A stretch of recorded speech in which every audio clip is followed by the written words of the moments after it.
Hey, what's up? This is Kevin from Kevin's Barbecue Joints, and in this episode, I talked to Aaron Siegel from Home Team BBQ. They have locations in Charleston, South Carolina. They have one in Sullivan's Island. They have one in West Ashley, and they're going to be opening one up in Columbia, South Carolina, in early 2019. They also have one in Aspen. Uh, it's a great story, so interesting. A lot of people that are in the barbecue business were chefs or have a culinary background, but he has a very, very extensive culinary background in all different facets, and he goes deeply, deeply into that, and it's super interesting.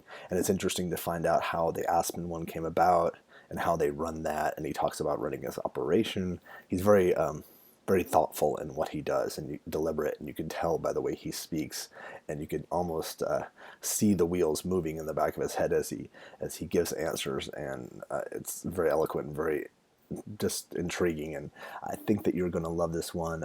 You're going to really want to visit his many of his locations, all three if you can in South Carolina, but for sure the one in Charleston. And he kind of gives a look at the location itself and where it is, and kind of what you can expect when you come to his restaurant. And he wanted to create not a restaurant that you can not only go to once or twice a month, but one that you can go to multiple times a week. I really do think you're going to love this. Yeah, so I don't want to take a ton of your time, but I think a lot of people would love to know. You have so much going on. I'd love to know your history as a quick thing of your history, and then opening the restaurant, and then the multiple restaurants. It's just there's whatever you want to cover, but I think it's fascinating. And also, I know a lot of people are taking kind of Carolina trips the end of summer, and I'd love for them to stop by. And you have three locations. Yeah, we've got one in West Ashley, which was the first one we opened in 2006, and then we've got one at the beach on Sullivan's Island,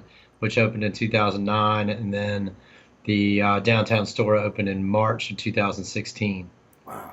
So yeah, so basically, I mean, I graduated from the University of Georgia. I cooked a bit in college, and I'm from Atlanta originally. Oh, okay. Cooked at Nava under Kevin Rathman for a little while in Oh, Atlanta, and then I went to culinary school up in Hyde Park at the Culinary Institute of America, and then um, I wanted to come. I had been in Charleston a bit after school. My girlfriend moved here after college, and so I came, and while I was applying for culinary school, I worked here a bit, and then left. And so when I graduated college, culinary school, I was kind of. I mean, the nice thing about getting out of culinary school is you can go just about anywhere you want to cook. sure. You're not going to get paid shit, but you No, you you can go won't. you can go just about anywhere. So my three choices were Charleston, Aspen, or San Francisco. Oh, So that was fun looking at all those places. But I decided to go to Colorado and kind of go to Aspen. It was a good food town, and kind of get some of my grunt work done, and learn, and also get outside. And so I worked in a high-end restaurant there called Pinions. mm-hmm. And then during the day, I worked at a burrito places in 1998.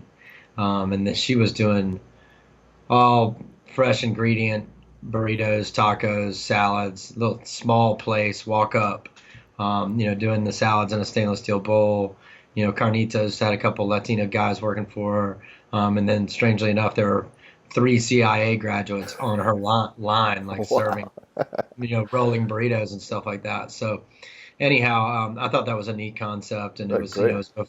before all the kind of healthy quick service stuff started to surface a little bit. Were those places And open year round? Could they sustain business to be open? she was, Okay. yeah, she crushed it. She still does. She still goes in there 6 days a week, and still has that little place. I can't tell you how many times somebody walked through that line and handed her a business card and said, "Hey, can we franchise or whatever?" I And can she was like, imagine. "No." She didn't even start taking. In fact, she still doesn't take credit card. She did put an little ATM machine in her, like a little, just a little small portal unit, that you can use and get cash or whatever. But anyhow, so Okay. Yeah. I did that for 2 years, and did the opinions for 2 years, and then went to work at a place called Cash Cash, which is another high end white tablecloth place in Aspen. And yeah, I was working under my best friend from college. When he graduated from Georgia, he went to France. He grew up there Oh, for a bit, and then he went back and cooked over there, and then came to Atlanta, cooked under Mike Lotta, strangely enough, briefly, and then moved to Aspen. So he'd been out there for a couple years, and I went out there, and he got an executive chef job at Cash, and he said, "Hey, you want to be my sous chef?" And so I did that for 2 years. And though most of the time I love that job, but I really wanted to move back down south. hmm I wanted to open my own place one day, and I didn't think that Aspen was going to be the place that I would have the support to do that. So, hmm started applying to restaurants here in Charleston. Didn't want to go back to Atlanta. Atlanta's just sort of it was kind of a rat race and a lot of traffic, and you don't have much time as it is as a chef. So I wanted to go to Charleston, and so I came here and got an executive chef job at a place called Blossom on East Bay, Okay. sister restaurant to Cypress, which actually just closed a little while ago, and then Magnolia's, which is Yeah. old school Southern cuisine or whatever. So this little restaurant group, and I did 3 years there, but the whole time I was pretty much thinking about this sort of quick service barbecue restaurant. So did you love And I, barbecue? Were you a big fan of barbecue before, or was that no, no, that's exactly what I was going to tell you. Is okay? I started, my only barbecue experience growing up was we lived in Atlanta. My grandparents lived in Hilton Head in South Carolina, so we'd go south on 75 and go over on 16 towards Savannah. And there's a place in Soperton, which was right off of 16, called Sweats Barbecue, Yeah. and we'd stop there all the time. And all I ever, as I, remembered it, all I remembered was the Brunswick stew. It was just a very, you know, there's tons of different forms of Brunswick stew, but this I one bet. was just chunks of meat, and butter beans, and potatoes, and tomatoes, and corn, and onion, and celery, and it was just like a real barbecue stew. So I'd get that every time, and didn't eat a ton of the barbecue that I can remember. But I didn't have a ton of barbecue experience. But when I got to culinary school, I started messing around a good bit. I was smoking vegetables. I was smoking shorter cook items like ribs and chicken and things like that. And I had learned a Middle North Carolina style sauce in college from one of my buddies. So I expanded on that some, and then kind of developed a rub, which is really simple. And when I got out to Aspen, I lived in a house with a bunch of guys, and most of them that I went to college with, and I just started doing barbecue, like, for parties and Super Bowl and whatever, and I just found myself doing it a lot. So that's how I got into it. And I really, I didn't think it was a passion for sure, and I enjoyed doing it, and people seem to enjoy eating it, so that's a good thing too. Yeah, yeah, that's a But fun thing. Yeah. and so and then when Especially if they're usually drinking it. yeah, it was always fun, It's and a whole thing. Yeah. I mean, that's how it starts. That's how you catch the bug. So, when I got to Blossom, I kind of had this concept in mind for a quick service barbecue restaurant that had a little more flair to it. That took the traditional senses and of barbecue and all those fundamentals and everything, and then took what I knew and kind of applied that to this casual concept. That makes And so sense. I felt like I could create a barbecue place that people would want to eat or could eat 3 times a week, rather than twice a month or something like that, And so that was in my brain, and then also, the I could kind of see the writing on the wall with high end food. I did well in it. I enjoyed it, but I just couldn't see myself doing it, you know, for a career. I mean, it's so intense, and I didn't like all the different hands on the food, and the level of intensity just seemed like something that just couldn't be sustained. I wanted to have a family. I wanted to enjoy I don't think people life. realize how intense it is. Well, yeah, and especially now looking back on it, I mean, of course, I know I made a good decision because of what happened with the whole barbecue thing, but I mean, it just to stay on top and to stay. I mean, even today, I got 6 books on my desk, that I'd love to be turning through and going at, but there's a bunch of other things that pull me in different directions. And For sure. so I mean, I just can't imagine it ever stopping, and just trying to stay on top in that industry would be exhausting, and probably cost me a marriage or two, I would think, Yeah, or knowing your me. life, But or your yeah, heart. so Yeah. and I'm a big sports fan. I'm a big music fan, and so we kind of put all that together with I had a buddy from college that is in real estate, and another one that's was a builder, and they found a piece of property, and we were looking for an old gas station to fix up, and That's such a we cool. found it, and I raised like $300,000 between family and friends, and we did it. And so we opened that in 2006. There was no competition team behind it, right? Was there? Did you ever do any competition at all?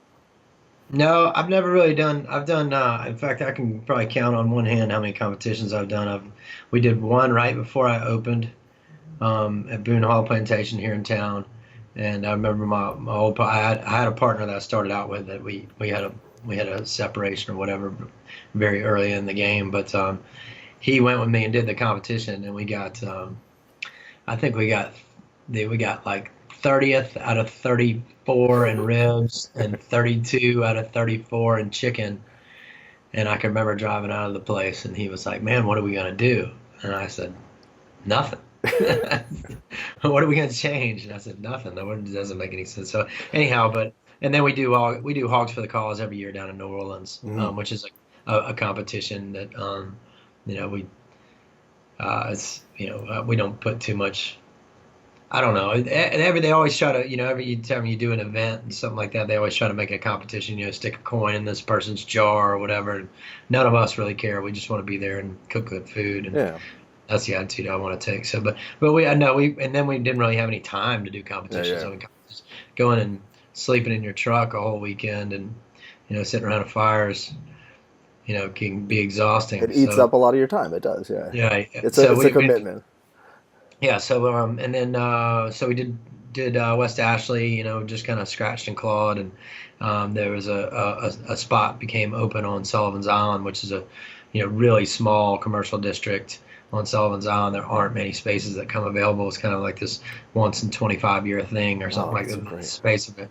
So we were able to get the space, and really that kind of blew us up somewhat. We were doing really good things in West Ashley and being really consistent, but that store on Sullivan's Island kind of combined with the West Ashley store to kind of start to elevate the brand a good bit. What was the menu like at the beginning for West Ashley? So West Ashley, it's really very close to the same as it was when we opened.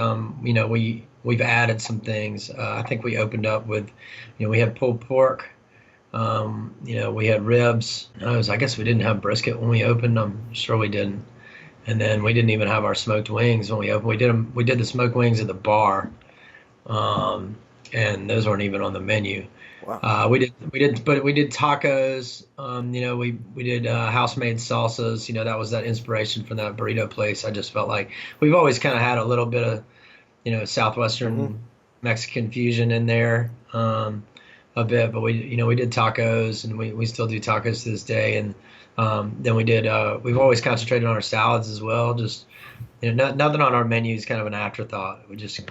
We thought that was important when we opened, and still do, obviously, that every menu item had thought in it. Lots of times we'd find ourselves going to barbecue restaurants, and you'd go and get a salad, and it was just bagged greens, and Spring mix with some meat on top. yeah, and whatever. And so we've always taken pride in our salads and sides. The sides have always been the same pretty much. We did mac and cheese, collard greens, coleslaw, potato salad,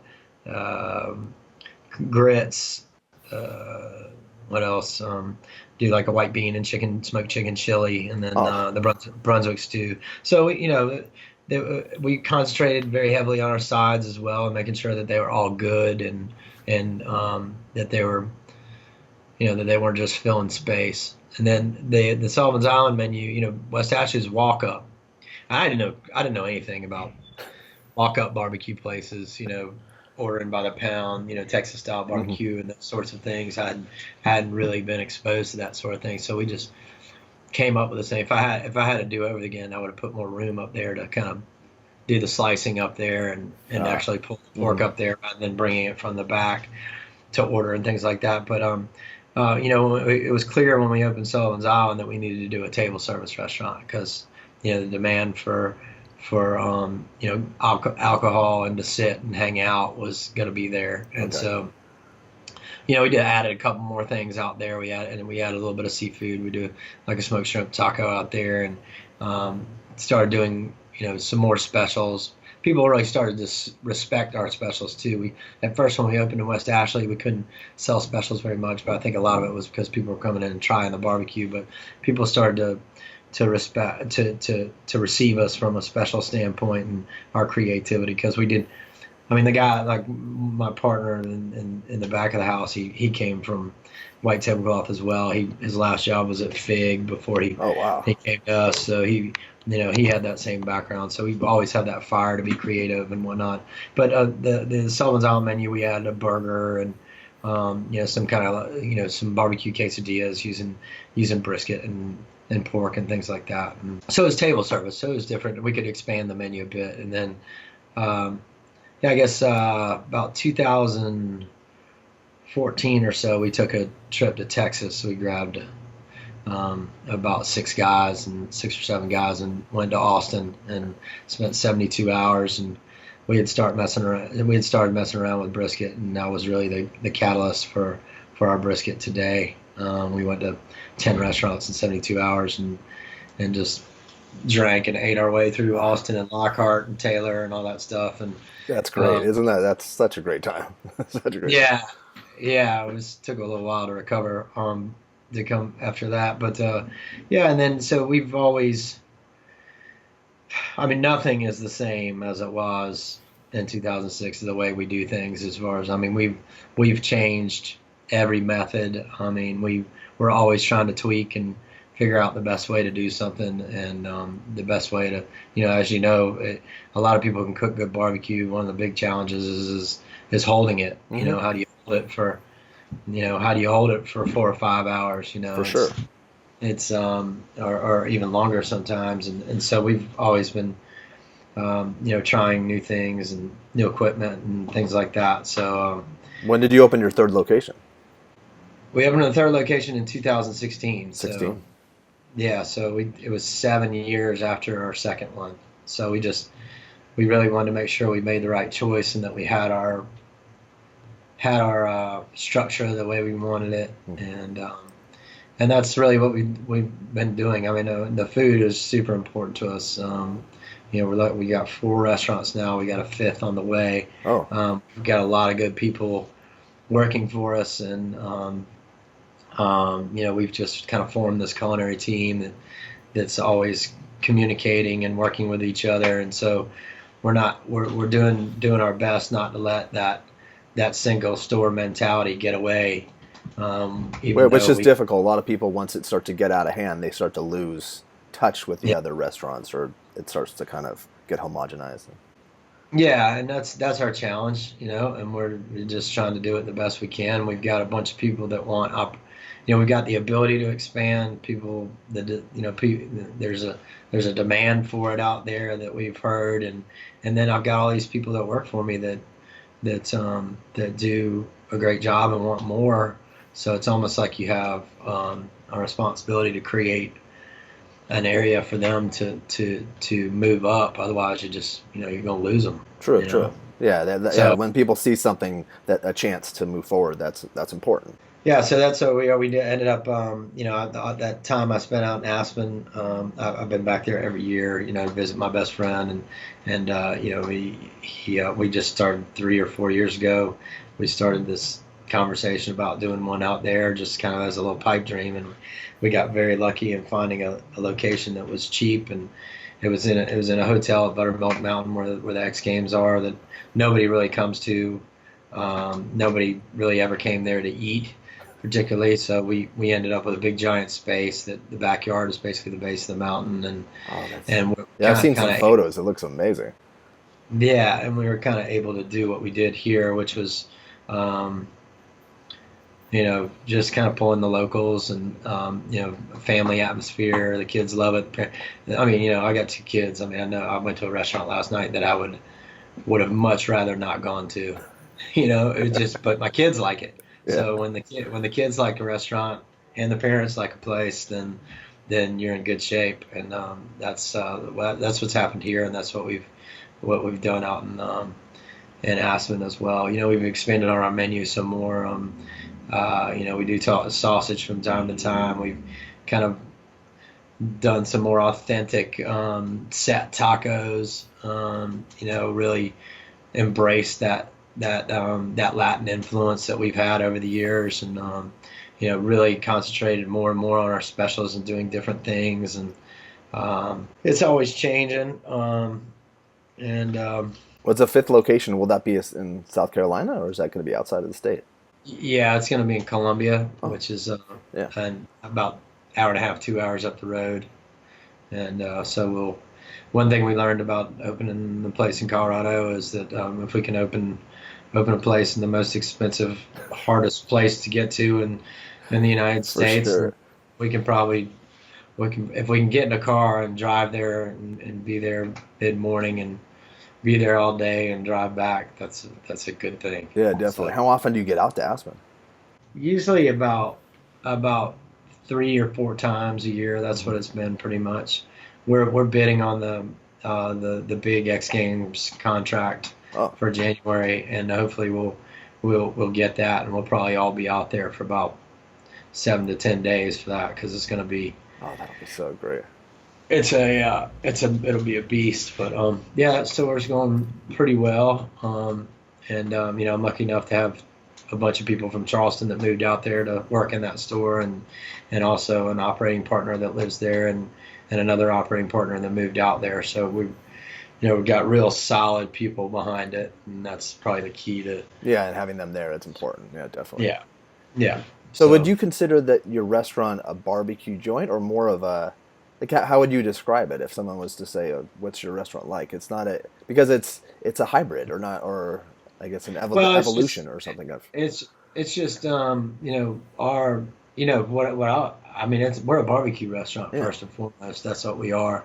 But I think the kind of what we thought of from day one was like creating a barbecue restaurant that people would want to come to for more reasons than just the barbecue. Making sure that the Yeah. barbecue is good. I mean, it's always our first priority, but surrounding it with other food that people, dad wants barbecue, mom wants salad, and little Jimmy wants a kid's smoked pork quesadilla. Go ahead, Uh-huh.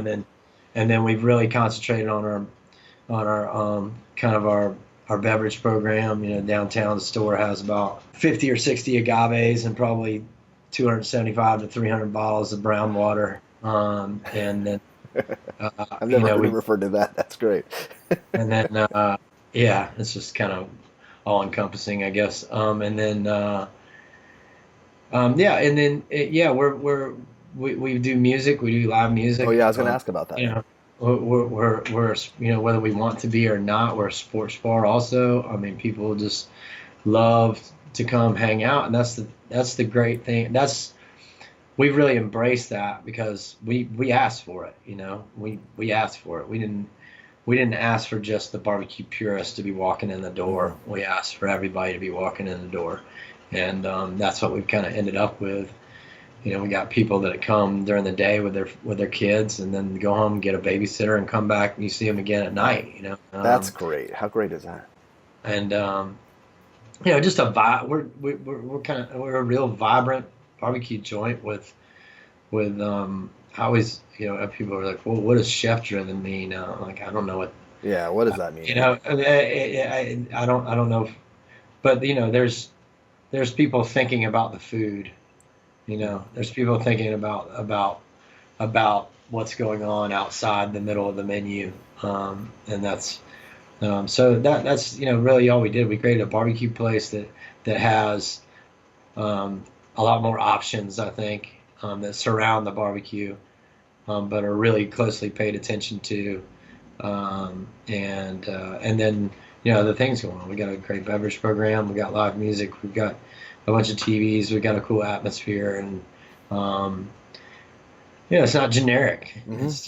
It's kind of, and here, the funny thing is all the stores are a little bit different.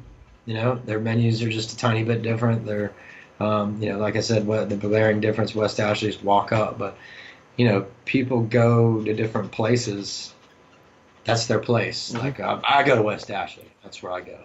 Or I go to Sullivan's Island. I've never even been to Sullivan's Island. I go to West Ashley.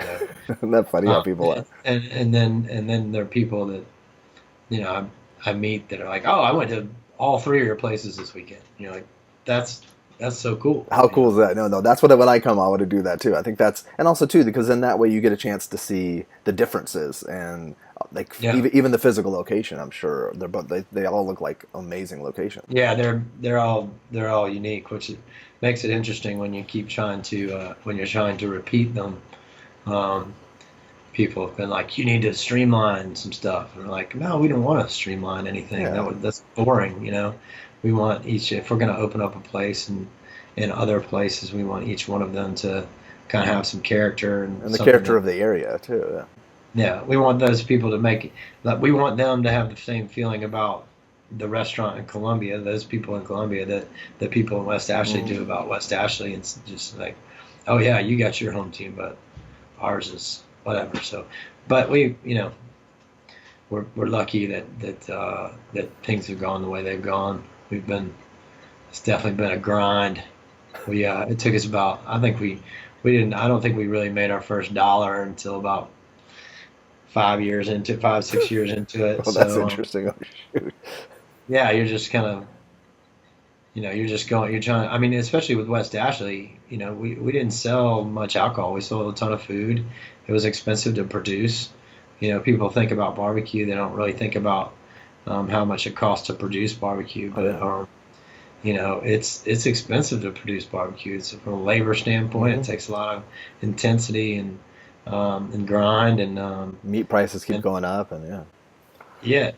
So, but I think people understand that now. They don't go crazy when you're charging $8 for a barbecue sandwich or something like that. And, I used to be able to get a barbecue sandwich for $5. Well, but $8 is like in LA, it's like 11 or 12. Yeah, and that's what we're getting close to up here too. Yeah. And I mean, I've listened to Sam Jones talk about it a million times. When he opened his own place, and down the street from Aiden, everybody was just in an uproar about the prices he was charging, and he was like, "Man, I'm just." We're not doing this for free. Yeah, you got to make a living, and it's tough too, because like in the big cities, or the quote unquote big cities, they can charge more, but there's a lot of places that they still want a $3 or $4 sandwich. Like that's what they expect. Yeah. And you have no choice. And I don't know how those people are making money. It's difficult. Yeah. Maybe their overhead's a lot less. Yeah, we're definitely kind of I guess sort of a hybrid a bit. I mean, we're not like I don't know if there is a regular barbecue place out there these days. They're all so different these days. Everybody's doing different things, especially in South Carolina. Like here in Charleston, I mean, within 6 blocks, we've got John Lewis, who is literally 3 feet from us. That's what Robert Moss said. You could see it from the backyard, almost like backyard to backyard, almost. Or oh yeah, we actually by accident built on their property. Our surveyor, which was awesome, that was a great experience. Our surveyor made a mistake and told us the property line was, so we built about 6 inches on their property. So it's that close. Like you can go back there and put your hands on both the kitchen walls, his smoker room and our kitchen. Oh, that's and then funny. And then Rodney's right down the street, and so you can get. Come to us and get all different kinds of stuff. Same with John. John's pretty. Everybody wants. He's Texas barbecue, but there's a lot of creative stuff on his menu. He looks like he's going off. Yeah, he's going off on tangents. So yeah. Yeah, and he wants to do that. He's got a culinary director too. He's got a chef in there that works with him. That both of those guys' minds are great. And then Rodney's just over there just doing whole hog and ribs and. People need to come to Charleston. They have to. Especially, I just interviewed, did a barbecue city guide with Robert Moss, and it was like I couldn't believe that But I didn't realize that my head hadn't gone around and realized what you guys have to offer in Charleston. Yeah, it's definitely it's over the last 5 to 10 years, and really over the last 2 to 3, it's really ramped up. But for a while it was just us and a couple other places that have been around for a Like long, the long old school time. ones, yeah. And then there are a couple other people that would flicker in and out. But now you got Anthony over at Swig and Swine doing a really good job with smoked barbecue. Of course, John and Rodney, and so there's a good barbecue culture here now, and they're all different. It's not like there's not people doing just South Carolina style barbecue at all. Which is nice. Yeah, it's good. So I mean, I think those lines are blurring. Mm-hmm. The lines are all blurring a bit because people want to taste different things, and people want to cook different things. Yeah, They yeah. don't want to get pigeonholed. And people it just seems like there's a renaissance in food in general, and so people are seeing either on the Food Network or reading about it, or so everyone they could eat outside the box as opposed to maybe 15 years ago they just ate the staples or something. Yeah. People aren't scared maybe to try new things, which they shouldn't be anyways. But they are. Right. What kind of hours do you guys have, just so that way people know?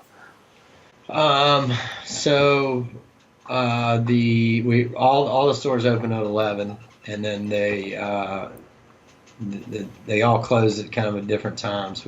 All of them serve the regular menu until 10 o'clock. Okay.